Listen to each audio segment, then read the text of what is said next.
مدحته القائلون ولا يحصي نعماءه العادون ولا يؤدي حقه المجتهدون الذي لا يدركه بعد الهمم ولا يناله غوص الفطن الذي ليس لصفته حد محدود ولا نعت موجود ولا وقت معدود ولا أجل ممدود ثم الصلاة والسلام على أشرف الأنبياء والمرسلين محمد وعلى آله الطيبين الطاهرين وأصحابه الغر الميامين وبعد. يقول الحق سبحانه وتعالى في محكم كتابه المجيد: أعوذ بالله من الشيطان الرجيم وإذ قال ربك للملائكة إني جاعل في الأرض خليفة قالوا أتجعل فيها من يفسد فيها ويسفك الدماء ونحن نسبح بحمدك ونقدس لك قال إني أعلم ما لا تعلمون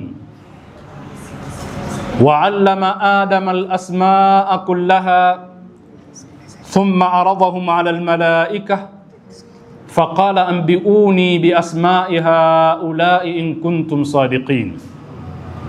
صدق الله العلي العظيم. Ndugu zangu, assalamu alaikum wa rahmatullahi wa barakatuh. Wa alaikum salam wa rahmatullahi.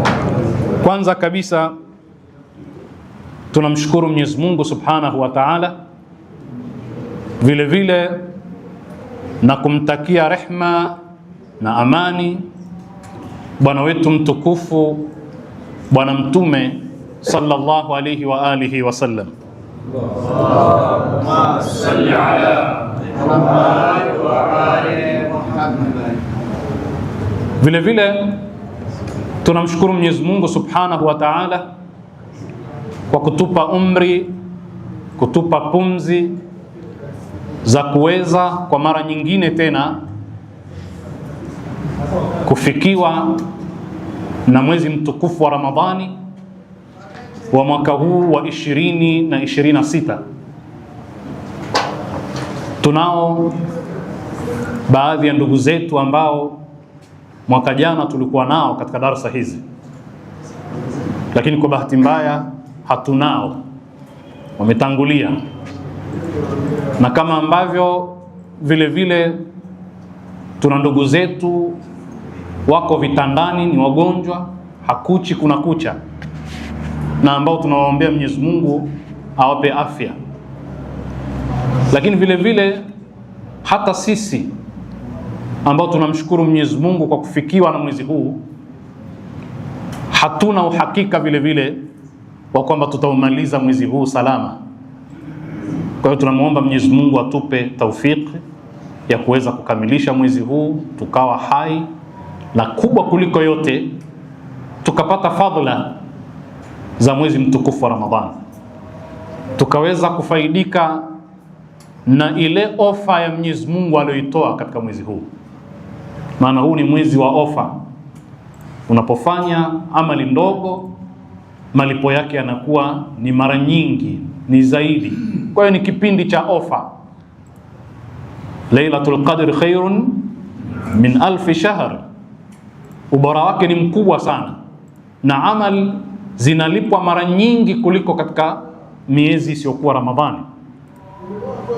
Kwa hivyo ukiisha mwezi wa Ramadhani, ofa inakuwa nayo imekwisha. Na mara nyingi tunasoma hadithi katika utangulizi wa Ramadhani, hadithi inayosema ash-shaqiyu man hurima ghufranullahi fi hadha ash-shahr, mtu mpumbavu mjinga kuliko wote ni yule atakayenyimwa maghfira ya Mwenyezi Mungu Subhanahu wa Ta'ala katika mwezi huu wa Ramadhani. Ukipitwa na Ramadhani yote bila kupata maghfira ya Mwenyezi Mungu, hadithi inasema wewe ndio mpumbavu wa kupindukia. Kwa hiyo tunamuomba Mwenyezi Mungu Subhanahu wa Ta'ala atupe taufik ya kuweza kufaidika na mwezi wa Ramadhani na kupata yale yanayotarajiwa katika mwezi huu. Ndugu zangu, kama ilivyokuwa ada kwamba katika kila mwezi wa Ramadhani tunakuwa na mada maalumu ambayo tunaizungumzia. Mwaka jana tulizungumza kuhusu malezi kwa kipindi kizima cha mwezi wa Ramadhani,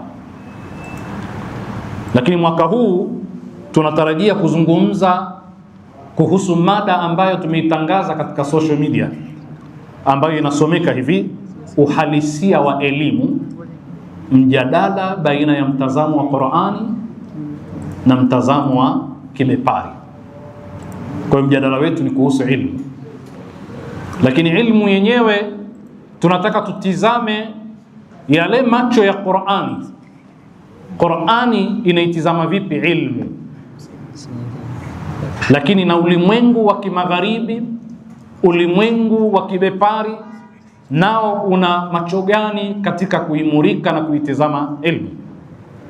Ni jambo muhimu sana, hasa katika kipindi hiki kinachoitwa kipindi cha science na technology, zama za sayansi na teknolojia.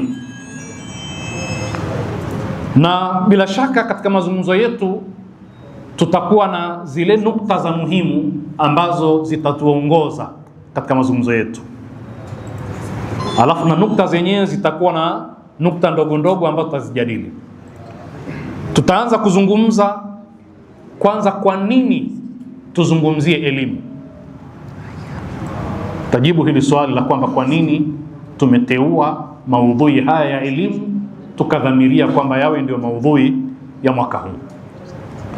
Lakini vile vile maana ya elimu kwa mtazamo wa Qur'ani na mtazamo wa wenzetu wa magharibi au mtazamo wa kibepari. Lakini vile vile tutaona maeneo ambayo Qur'ani imeashiria elimu na maneno ambayo yanaashiria elimu katika Qur'ani, na kuna uwiano gani baina ya hayo na mtazamo wa kimagharibi. Lakini vile vile malengo ya ilmu kwetu sisi kama Waislamu na malengo ya ilmu kwa wasiokuwa Waislamu, hasa wenye mtazamo wa kibepari. Na hatimaye tutatizama mustakbali wa ilmu, hasa katika zama hizi za utandawazi, zama za akili mnemba, zama za AI. Elimu ina mustakbali gani? Na sisi tunafahamu mabadiliko yaliyotokea katika mfumo mzima wa elimu na namna ya kusoma ni sawasawa katika hauza zetu, katika vyuo vyetu, na namna ambavyo elimu inakwenda kwa kasi sana, na mabadiliko ambayo yanaiandama elimu. Haya ndiyo ambayo kwa taufiki ya Mwenyezi Mungu tutajaribu kuwa tuyazungumze. Na leo kwa hakika, ikiwa ni siku ya kwanza ya darasa yetu, tunataka kujikita katika nukta ya kwanza, kujibu swali, kwa nini tuzungumze kuhusu elimu. Hili nalo litachukua siku kadhaa insha Allah katika kulielezea. Kwa nini tuzungumze kuhusu elimu? Nukta ya kwanza, tumeamua tuzungumze kuhusu elimu kwa sababu elimu ndio chimbuko la utukufu na heshima alokuwa nayo mwanadamu. Yani mwanadamu aliyetukuzwa na Mwenyezi Mungu, walaqad karramna bani Adam.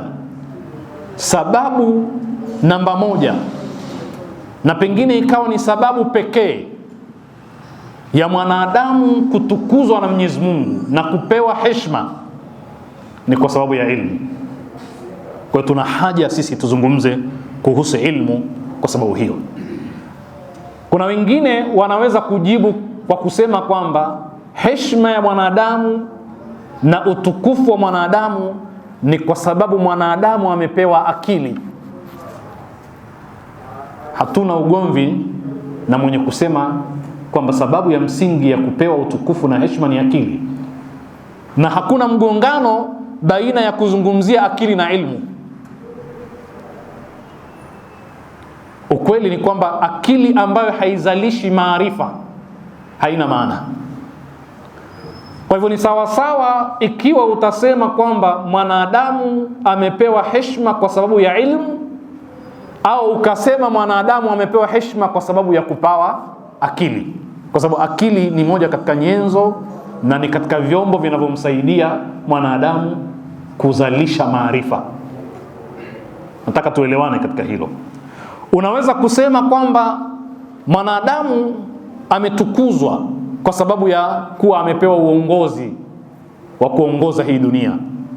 Inni ja'ilun fil ardi khalifa, yeye ni khalifa wa Mwenyezi Mungu katika ardhi hii. Kwa hivyo ana heshima, ana utukufu kwa sababu yeye ni khalifa wa Mungu, ni kiongozi, ndiye ambaye amepewa dhamana ya kuendesha dunia hii. Bado itabaki kwamba ile dhamana na ukhalifa aliopewa ni kwa sababu ya ilmu, kwa sababu ya maarifa, kwa sababu ya uwezo wa kuendesha. Kwa tutarejea katika elimu. Unaweza kusema kwamba mwanadamu ametukuzwa na kupewa heshima hiyo aliopewa kwa sababu ya umbo lake au umbile lake. Laqad khalaqna al-insana fi ahsani taqwim. Takwambia katika umbile lake la nje kuna physical composition ya mwanadamu na kuna ile inner composition, vile viungo vya ndani vilivyomtengeneza mwanadamu. Katika viungo muhimu sana ni akili. Kwa hiyo panapozungumzwa umbo na umbile la mwanadamu, katika mambo muhimu sana ni ile akili aliyopewa, ni ile dhamiri aliyopewa inayomsaidia kutambua mema na maovu. Kwa lugha nyingine ni ilmu. Sasa unaweza kudhani kwamba wanadamu wote wanakubaliana kwamba mwanadamu ni kiumbe bora, kwa sababu sisi Waislamu tunaamini hivyo, lakini si Waislamu. Utamaduni wa Mswahili unaamini hivyo, utamaduni wa Mwarabu unaamini hivyo, utamaduni wa binadamu wengi unaamini kwamba binadamu ni kiumbe bora kuliko wengine. Ndio maana Mswahili akikutukana akakwambia mbwa, hilo mtusi, yani kakufananisha na mnyama, sio kakushusha daraja, sio. Akikwambia punda wewe, manake amekutukana, kwa sababu hadhi ya mwanadamu si ya mnyama. Kwa hivyo asilimia kubwa ya wanadamu wanaamini kwamba binadamu ni kiumbe bora aliyeteuliwa, na hata wale ambao hawamwamini Mwenyezi Mungu vile vile wanaamini hivyo. Ya mimea na mimea inakuhitajia. Kwa hivyo nyie mko sawa sawa. Sio kama tunaelewana. Kwa hivyo wao kwao viumbe vyote viko sawa, kwa sababu vinahitajiana ili maisha yaendelee kuwepo. Hawana kwamba mwanadamu ni kiumbe bora, bali wengine wamefikia hadi ya kusema la, mwanadamu anaweza kuwa na hadhi ya chini kuliko viumbe vingine.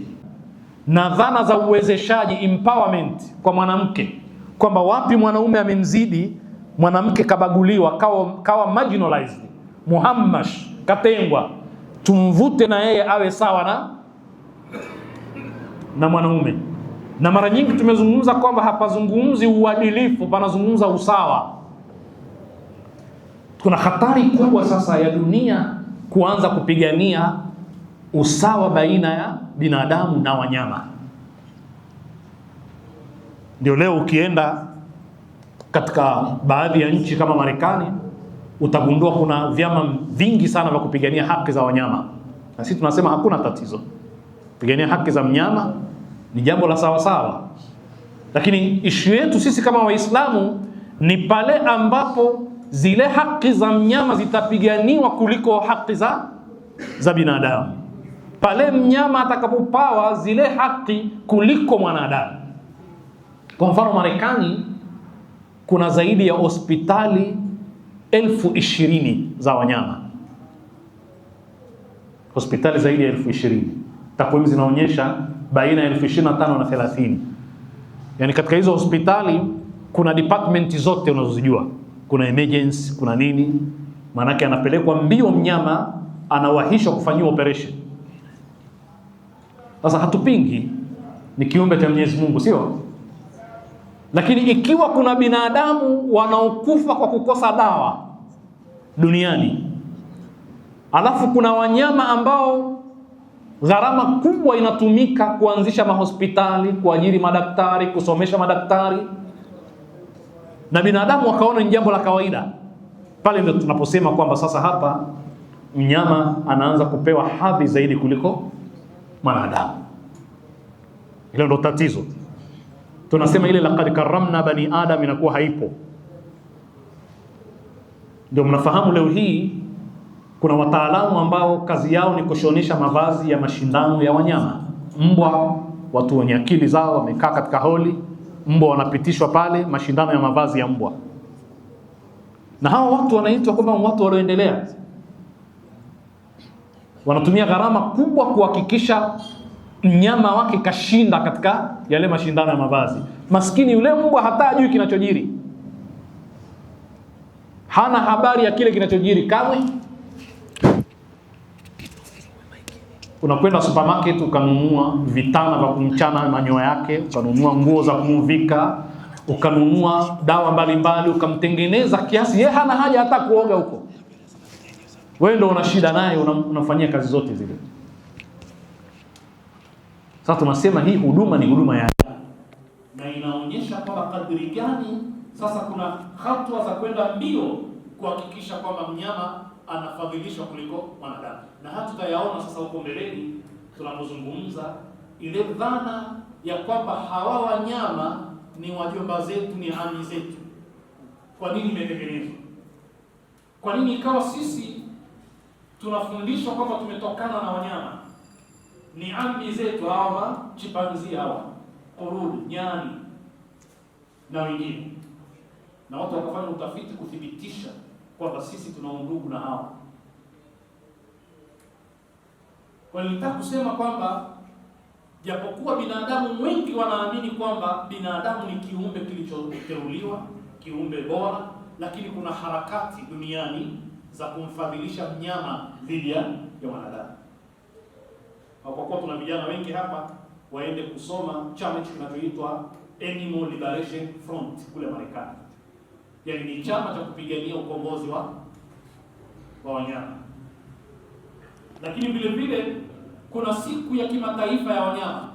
Tarehe 24 inaitwa kwamba ni World Day for Animal.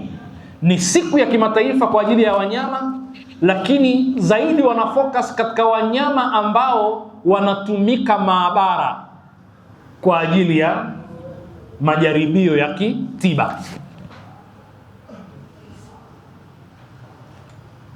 Bila shaka sisi tunaamini kwamba sakhara lakum ma fil ardi jamia. Panapokuwa na dharura ya kumtumia mnyama kwa ajili ya matibabu, akafanyiwa operation, upasuaji yule mnyama, akapimwa kwa ajili ya chanjo mbalimbali, kabla hajapimiwa mwanadamu akapimiwa mnyama, ikiwa kuna dharura hilo ni kitu jaiz, kwa sababu walaqad karramna bani adam wa sakhara lakum ma fil ardi jamia. Sisi tumekudhalilisheni vyote vilivyokuwa hapa ardhini.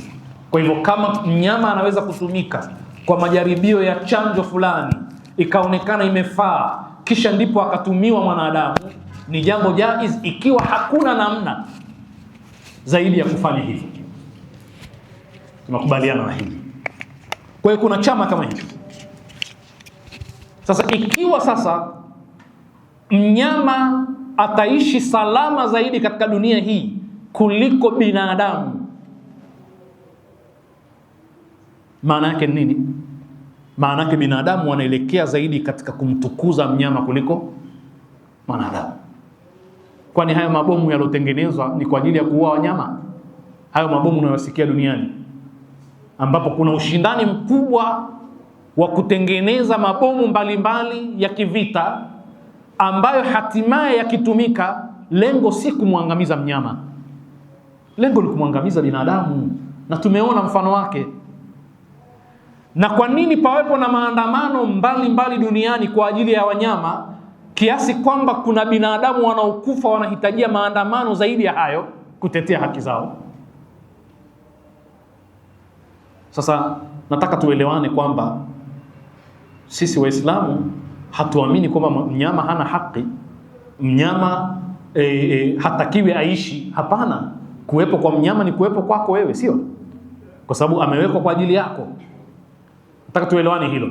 Lakini nukta nyingine ya pili, tuelewane kwamba sisi tunaamini kwa mujibu wa Qur'ani kwamba inawezekana kabisa mnyama, binadamu akashuka daraja mpaka chini kuliko mnyama. Inawezekana, kwa sababu Mungu aliosema walaqad karramna bani adam, kwa hakika tumemtukuza mwanadamu, ndio yeye aliosema bal hum adall kal an'ami bal hum adall, kwamba kuna binadamu ni kama wanyama, lakini wao kwa hakika wamepotea zaidi kuliko wanyama, wako chini kuliko wanyama. Qur'ani iliyosema laqad khalaqna al-insana fi ahsani taqwimin, ndio iliyosema thumma radadnahu asfala safilin, hakika tumemuumba mwanadamu katika umbile zuri kabisa. Qur'ani hiyo ndio imesema kisha tukamrejesha kuwa chini kuliko waliokuwa chini. Maana yake ni nini? Maana yake ni kwamba binadamu yuko katikati baina ya juu na chini. Amepewa uwezo wa kupanda juu kama ambavyo ana nafasi vile vile ya kushuka chini. Mwanadamu amepewa heshima, lakini kuna sharti kwamba lazima ailinde ile heshima, lazima ailee ile heshima, aitunze ile heshima. Kwa hivyo ni kweli umeumbwa, umepewa heshima, wewe ni mtukufu, lakini ile heshima umepewa kama dhamana, lazima ulinde ile heshima. Usipoilinda utaporomoka, utakuwa katika asfalu as-safilin. Thumma radadnahu asfala safilin, amerejeshwa kwa vitendo vyake, kwa amali yake, illa alladhina amanu wa amilu as-salihat. Kwa hivyo ana uwezo yeye kupanda, lakini ana uwezo wa kuporomoka. Uwezo huo kapewa yeye na Mwenyezi Mungu. Lakini kimsingi walaqad karramna bani adam, tumemtukuza mwanadamu. Sasa wewe hutoendelea kuwa mtukufu kwa vile Mungu kasema tu, umepewa dhima ya kulinda ule utukufu na ile heshima. Tukitizama aya hii kwa umakini, walaqad karramna bani adam, hakika tumemtukuza mwanadamu, anayesema ni Mwenyezi Mungu. Kisha Mungu anasema wahamalnahum fil barri wal bahri, na tukawachukua tukawabeba wanadamu katika nchi kavu na katika bahari. Kwa lugha nyingine, tumewapa vyombo vya usafiri, tumewawezesha kusafiri katika bara na bahari.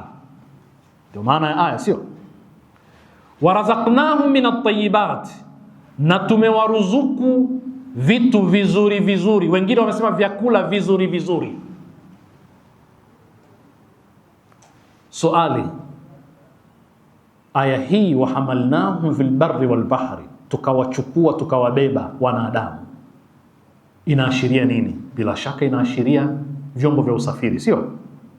Katika nchi kavu na katika bahari. Vina maana gani katika utukufu wa mwanadamu, katika heshima ya mwanadamu? Kuna uhusiano gani baina ya walaqad karramna bani adam na wahamalnahum fil barri wal bahri, kwamba tumemtukuza mwanadamu alafu na tumembeba katika bara, nchi kavu na katika bahari? Uhusiano wake ni kwamba huyu mwanadamu tuliompa heshima, tumempa uwezo wa kutengeneza vyombo vya kusafiri.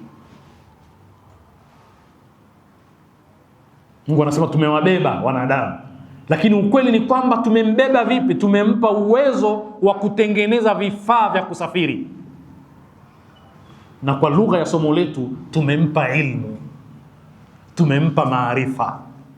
Kwa hivyo moja katika sababu ya karamatul insani, na bali ndio sababu ya msingi, ni ule uwezo aliopewa wa kurahisisha maisha.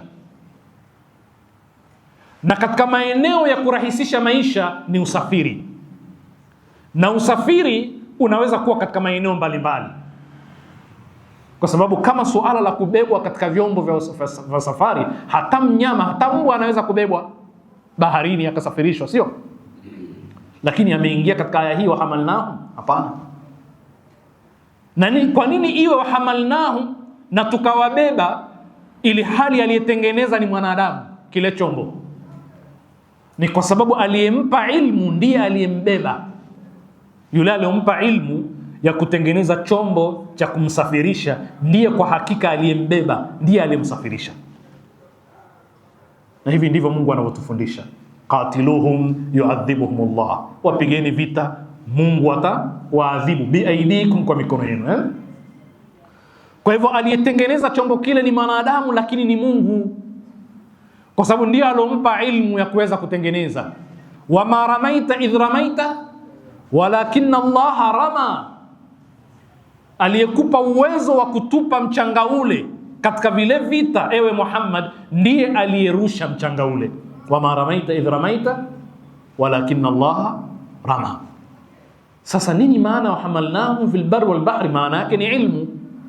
Walaqad karramna bani adam, tumemtukuza mwanadamu kwa kumpa ilmu ya kuweza kutengeneza vifaa vya kumsafirisha katika nchi kavu na katika bahari. Jana alikuwa na majahazi, alikuwa na ngarawa, alikuwa na boti, leo ana mameli makubwa makubwa. Ukiingia pale katika meli ile, ukiwa ndani kama vile uko katika dunia yako wewe mwenyewe.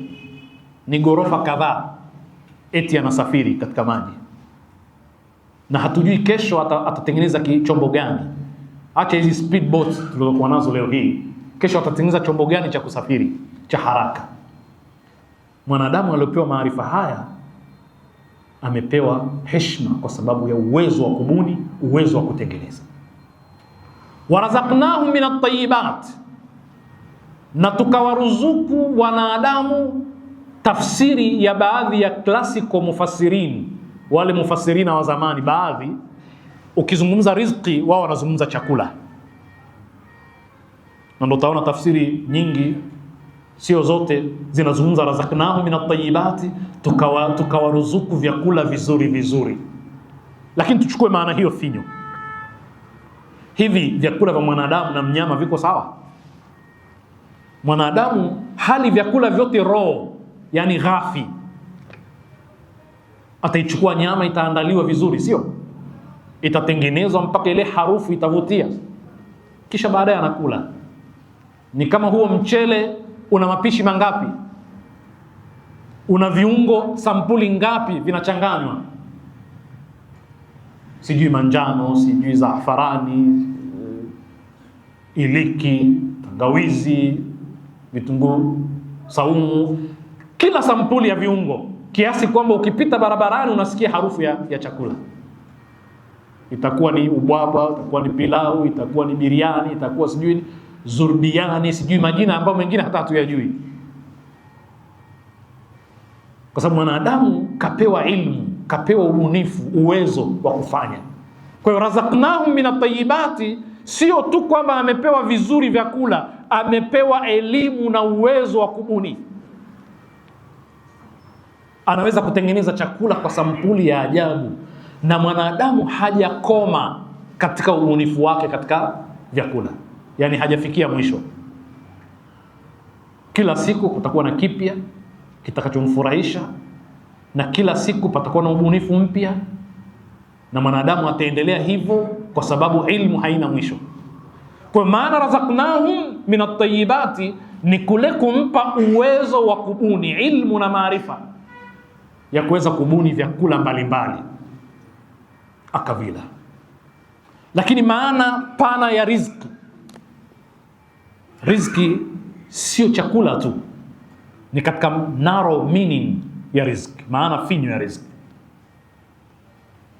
Mwanadamu makazi yake ni riziki. Mshaona makazi ya mwanadamu namna ilivyokuwa maridadi? Nyumba ya mwanadamu namna ilivyokuwa, ameweka nini ndani ya nyumba yake, na namna anavyoendelea kwenda kwa kasi, yote ni ilmu, ni ubunifu, ni riziki. Jamani, ilmu ni riziki, sio? Na riziki ni ilmu, sio? Ndio maana tunasema Allahumma urzuqna ilman, urzuqna fahman, zote hizi ni riziki. Kwa hivyo riziki iliyokusudiwa hapa kwa hakika ni ilmu inayompa uwezo wa kubuni mambo mbalimbali. Ndio utaona nyumba ya mwanadamu leo hii ina viyoyozi, ina air conditions. Ikifikia wakati wa baridi anaweza kuseti, ikiwa wakati wa joto anaweza kuseti akaishi vizuri. Tizamini choo cha mwanadamu, maanake anataka starehe mpaka kwenda haja. Jana alikuwa anatumia shimo ambapo akienda haja anasikilizia sauti, kisha akaweka choo cha kuchutama. Sasa ana choo cha kukaa, hatujui kesho kitakuwa choo cha sampuli gani. Na wanadamu wengine kule chooni ana TV. Kule chooni panafaa kuweka kitanda mtu akalala. Haya si mambo ya kusimulia, sio asatirul awwalin. Hatujui atakwenda mpaka wapi. Na ukitizama mambo haya hajayafanya asiyokuwa mwanadamu. Mwanadamu kasi yake katika mambo hayo ya ubunifu, na ubunifu ni sehemu katika ilmu na maarifa aliopewa mwanadamu. Kwa hiyo razaqnahu min at-tayyibati, vitu vizuri vizuri. Ndio utaona leo tumewahi kusema mara nyingi, lao akifufuliwa mtu wa miaka ile ya 70 tukiwa sisi wadogo, akitizama mavazi haya anaona watu mashaallah wote kama malaika. Yale mavazi namna yalivyokuwa sisi leo, quality ya kitambaa namna kilivyokuwa, sio? Lakini wakati wa mtume na sasa hivi vitambaa tofauti, lakini alikuwa akivaa, sio? Hatujui haya mavazi, ubunifu wa mwanadamu atakwenda mpaka wapi. Ni katika riziki. Mavazi ni katika riziki, mapambo ni katika riziki, sio? Na ubunifu wa mwanadamu ndio hasa unaokusudiwa. Zile designs, kuna watu sasa hivi wanasomea design tu ya nguo jamani. Ni msomi, kazi yake ni design, ni tajiri mkubwa duniani kwa kudesign mavazi. Alafu kuna wanawake na sasa hivi na wanaume ambao kazi yao, maumbile yao yanafaa kuuza yale mavazi. Anafaa kutembea mbele ya watu akaonekana amependeza, alafu yale mavazi yakanunuliwa sana. Si mnaona wale warembo na wale vijana wanaopita mbele ya watu wakatizama ubunifu wa mavazi, sio? Qul man harrama zinata Allahi allati akhraja liibadihi wat-tayyibati min ar-rizq. Sema, ni nani aliyoharamisha mapambo ya Mungu aliyoyatoa kwa ajili ya waja wake? Majibu ni kwamba hakuna. Kwa lugha nyingine ni kwamba mmehalalishiwa mapambo hayo. Qul hiya lilladhina amanu fil hayati dunya, mpaka mwisho wa aya. Kwa hiyo huyu mwanadamu kwa ilmu aliopewa, kwa ubunifu aliopewa, riziki zake katika maeneo yote ni tayyiba, ni nzuri. Ndio tayyibatu min ar-rizq. Pengine msaa wa zamani mtu akiuvaa ni saa kubwa kweli, nzito mkononi. Unaona sasa hivi binadamu, na binadamu anapenda mapambo bwana. Pengine hata simu zetu zina saa, lakini utakuta amevaa saa yake maridadi, kanunua ghali, sio? Kanunua viatu, mashaallah, vile viatu vya vijana, viatu vingine vile kwa pesa nyingi, na kila siku kuna sampuli mpya ya viatu. Hii ni ilmu wa tayyibat min ar-rizq. Sasa huyu mwanadamu amekuwa bora kuliko viumbe vingine vyote kwa sababu ya ilmu, kwa hakika, kwa sababu ya uwezo wa kubuni, na kwa sababu hajakoma katika kuyatengeneza mambo yake yawe mazuri. Hivi maisha ya nyani ya miaka 1000 iliyopita yanatofautiana na maisha ya nyani ya sasa hivi? Tunazungumza habari ya nyani kwamba tutajenga kesho. Kesho haifiki mpaka leo hawajajenga, sio? Kwa hivyo amekosa nini yule nyani? Simba amekosa nini kuishi maisha yale yale? Majibu madogo ni kwamba amekosa ilmu. Ilmu ndio inamfanya awe mbunifu. Ukiniambia akili lengo lake kubwa ni kuproduce knowledge, kuzalisha uelewa, ufahamu. Ukiniambia mwanadamu, kwa wale wasiokuwa Waislamu wakatuambia kwamba tofauti baina ya mwanadamu na viumbe vingine ni kwa sababu mwanadamu amepewa lugha. Japo hilo lina mjadala, sisi tunatizama lugha ya wanyama na wadudu katika Qur'ani. Hatutaki kuingia katika mjadala huo, lakini tukubaliane. Lakini lugha ni zaidi ya ubunifu ambao tutaona huko mbeleni inshallah katika mambo ya social science. Ile lugha Na lugha ina mambo mangapi ya kiubunifu katika lugha? Yale matumizi tu. Kwa hiyo hayo tutayaona kwa upande wake. Sasa walaqad karramna bani adam wa hamalnahum fil barri wal bahri wa razaqnahum min at-tayyibat wa faddalnahum ala kathirin mimman khalaqna tafdila. Na tumemfadhilisha mwanadamu kuliko viumbe vingi, kumfadhilisha kwa hali ya juu. Mwenyezi Mungu anasema watini wazaituni waturi sinina wa hadha albaladi amin. Hivi ni viapo. Ameapa kwa mtini na mzaituni na kwa mji wa amani, mji wa salama. Kisha akasema walaqad khalaqna al-insana fi ahsani taqwimi, hakika tumemuumba mwanadamu katika umbile zuri kabisa. Tumezungumza mara nyingi kwamba je, umbile la nje hili ni vile viungo vya nje, ni ile physical composition ya mwanadamu peke yake? Ulama wanasema hapana. Tena ulama ambao ni klasiko wa zamani na hata wa sasa hivi wanasema maana ya umbile zuri ni lile umbile lenye viungo vya nje, physical composition, na inner composition, viungo vya ndani. Na moja katika hoja ambayo wameisema, tumezungumza mara nyingi, ni kwa sababu umbile la nje hauwezi ukasema mwanadamu ni bora kuliko viumbe vingine vyote. Tumezungumza mara nyingi kwamba ukitizama tausi akitokeza zile rangi zake, si unamuona anavyopendeza? Haya, pundamilia unamuona alivyopambwa, alivyochorwa na Mungu, sanaa ya Mungu unaiona pale, na viumbe vingine. Na hata ukizungumza uwezo mbalimbali, kuna wanyama wanakimbia kuliko sisi, kuna wanyama wanaona kuliko sisi, wanaona usiku kama kuona mchana, sio? Wanaona masafa marefu kuliko mwanadamu. Kuna wanyama wananusa harufu hata ikiwa imefungwa katika vifurushi vya sampuli gani, sio? Ndio ile wasakhara lakum ma fil ardi jamia. Sisi binadamu tunawatumia hata katika airport yetu. Utakwenda wewe airport, mtaambiwa kaini pale, acheni mizigo yenu, kisha mbwa akapita pale na nini, kisha mnaambiwa haya, mko salama, piteni. Haya, kwa nini hunusi wewe mwanadamu? Huna uwezo ule. Kapewa uwezo wa kuweza kunusa, akagundua kitu ambacho kimefungwa ndani, pengine kimefungashwa kisawa sawa. Kwa hivyo hatuzungumzi hivi vitu vya dhahir tu. Kuna mambo ya ndani, inner composition, zinazomfanya binadamu awe ni bora kuliko viumbe vingine vyote. Sasa hivi ndivyo walivyosema ulama wa zamani na wa sasa. Kwa mfano, tutoe mfano tu. Ukitizama Al-Qurtubi katika tafsiri yake anasema ahsanu taqwimin fil aqli wat tamyiz, akili na uwezo wa kupambanua, sifa mwanadamu hii. Lakini ukizungumza akili, uwezo wa kupambanua, unazungumza ilmu, unazungumza elimu, unazungumza maarifa. Lakini Fakhru Razi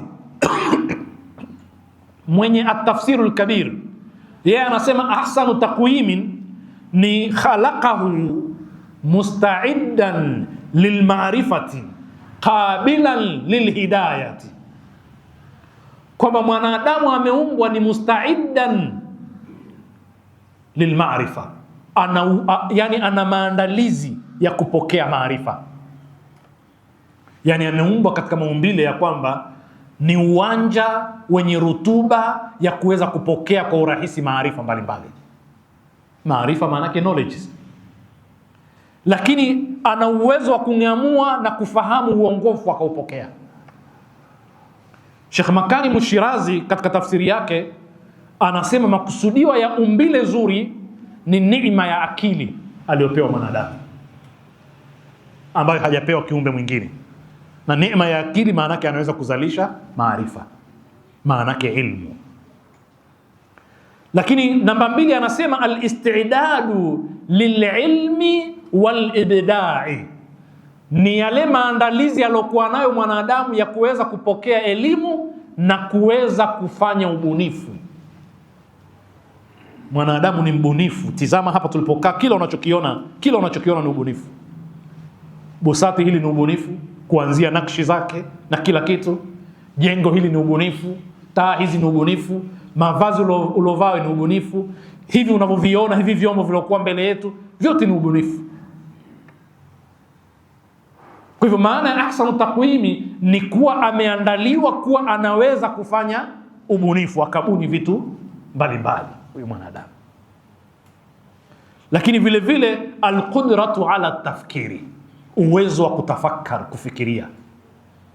Na katika mambo tutakayokuja kuyajadili huko ni uhusiano baina ya tafakkur wal ilmu. Kule kufikiria, kutafakar na ilmu kuna uhusiano gani? Utagundua kwamba kinachozungumzwa ni ilmu. Nadhani tuko pamoja mpaka mabwana. Sasa At-Tabatabai katika tafsiri yake yeye anasema al-insanu, mwanadamu, muahalun litaraqi fi maratibil kamali, ameandaliwa kuweza kupanda kufikia ukamilifu. Ndio ile tukasema kwamba kama ambavyo anaweza kuwa katika a'la illiyin, anaweza kuwa katika fi asfali safilin, vile vile amepewa uwezo huo. Sasa nataka tukomee darasa yetu katika jambo moja. Huyu mwanadamu amefinyangwa, akatengenezwa na viungo mbalimbali, na katika viungo vile kuna viungo ambavyo ni vichocheo vya ilmu vinavyomfanya awe na ilmu, na ndivyo ambavyo vimemfanya awe bora kuliko viumbe vingine. Mungu anasema katika Qur'ani kuhusu mwanadamu huyu, anasema ya ayyuhal insanu, ewe mwanadamu, ma gharraka bi rabbikal karimi alladhi khalaqaka fasawwaka fa'adalaka fi ayi suratin ma sha'a rakabaka. Hapa kuna maneno kadhaa muhimu sana. Khalaqaka, sawwaka, adalaka, rakabaka. Muhimu sana. Kwanza amekuumba, lakini kaumba vile vile viumbe vingine. Kamuumba mbwa vile vile, kamuumba na punda vile vile. Lakini sawaka, amekuweka sawa sawa. Yani katika inner composition ya mwanadamu, vile viungo vya ndani na vya nje vile vile, Mwenyezi Mungu sawaka, amekuweka sawa sawa. Hili neno sawaka, lau tukitaka kusafiri nalo katika Qur'an tutachukua siku kadhaa namna lilivyotumika katika Qur'an, kwa sababu sawa ndio ile istawa, sawaha liko katika Qur'ani kwa maana nyingi, linaingia katika sheria, linaingia katika aqida, linaingia katika akhlaq. Chukulia mfano tu, nafsi ya mwanadamu. Swahili sio dhamira. Dhamira ya jambo ni nia yako katika lile jambo.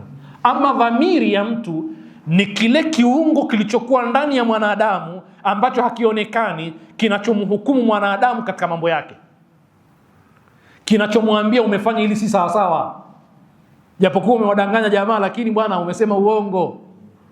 Innal insana la nafsihi basira walau alqa ma'adhira. Yani kile chombo kinachopima amali za mwanadamu kilichokuwa ndani, ambacho hata akisema uongo kinamwambia umedanganya bwana hapa, ndio kinachoitwa nini? Dhamiri. Baadhi ya ulama wanasema dhamiri ni nafsi, lakini ni nafsul lawama, ile nafsi ya kujilaumu ndio dhamiri yenyewe, kwa sababu Qur'an haijataja neno dhamiri, sio? Sasa Mwenyezi Mungu anasemaje? Ameapa viapo vyote mnavyovifahamu, akasema wa nafsin wama, unaliona neno sawaha, na nafsi kaiweka, kaiumba sawa sawa. Tumewahi kuzungumza kwa vijana waliokuwa hauza hapa, nini maana wa nafsin wama sawaha? Mwenyezi Mungu ameanza washamsi wa dhuhaha wal qamari wan nahari wal layli, kisha was samai, kisha wal ardhi, kisha wa nafsi. Lakini utagundua kwamba vyote amevitaja viapo, kila kitaja anakiacha, lakini kwenye nafsi Mungu aniendelea wa nafsin wama sawaha, anaapa kwa nafsi, wama sawaha, Kisha akaendelea falhamaha fujuraha wa taqwaha. Sasa kwa wale vijana wa hauza, wa nafsin wa ma sawaha, hii ina maana moja katika maana mbili. Moja ni masdaria, na ikiwa ni masdaria maana yake yenyewe na wa mabaadaha tuawwalu bil masdari, zinatafsiriwa kwa masdari. Yani mahali pa ma na sawaha panaingia masdari, itakuwa maana yake wa nafsin wa taswiyatiha. Yani Mwenyezi Mungu anaapa kwa nafsi na namna ilivyowekwa sawa sawa, namna ilivyofanywa kuwa sawa sawa, ule usawa wake. Tuko sawa sawa hapo eh? Ikiwa ni mausula, maana yake wa nafsi walladhi sawaha, kaapa kwa nafsi na kaapa kwa yeye aliyefanya nafsi kuwa sawa sawa. Umeona tofauti? Masdaria na mausula, wa nafsin wa taswiyatiha, wa nafsin walladhi sawaha wa huwa Allahu azza wa jalla. Tuliache hilo. Mmoja katika ulama akisema pakipimwa chuma hauwezi kuokota chenga Sasa kuna watu ambao hawezi kuokota chenga, lakini vijana mmeipata hiyo kwamba ni moja katika maana. Lakini inatusaidia kuelewa kwamba Mwenyezi Mungu ameapa kwa namna ya nafsi ilivyowekwa sawa sawa, au kwa namna, au ameapa kwa yule aliyeifanya nafsi kuwa sawa sawa, ambaye ni yeye Allahu azza wa jalla. Sasa nafsi imefanywa kuwa sawa sawa, fa alhamaha, akaipa ilhamu, uwezo wa kujua fujuraha, wema na uovu. Utaona hiyo component ya bwanadamu ambayo ni inner composition, inner component, ambayo inamsaidia kujua vibaya na vizuri, ni nyenzo ya ilmu. Tuko pamoja jamaa? Sasa leo tutakomea hapa kwa sababu tumejilazimisha kwenda na muda, lakini katika darasa yetu ijayo insha Allah tutaanzia hapa tulipokomea, katika kumzungumza mwanadamu katika nukta yetu ya kwanza, kwamba kwa nini tuzungumze kuhusu ilmu. Namba moja, kwa sababu ilmu ndio sababu ya mwanadamu kupewa cheo na hadhi aliopewa na utukufu aliopewa. Vipi? Kwa namna tulivyoona kwamba vile viungo alivyotengenezwa kwavyo mwanadamu vina vishawishi vya kumfanya mwanadamu apate ilmu na maarifa na ubunifu, na awe kupitia ilmu hiyo ni kiumbe bora kuliko viumbe vingine. Nasallallahu al-auna wa tawfiqa lima yuhibbu wa yardah, innahu waliyyu tawfiq wa bihi nasta'in walhamdulillahi rabbil alamin.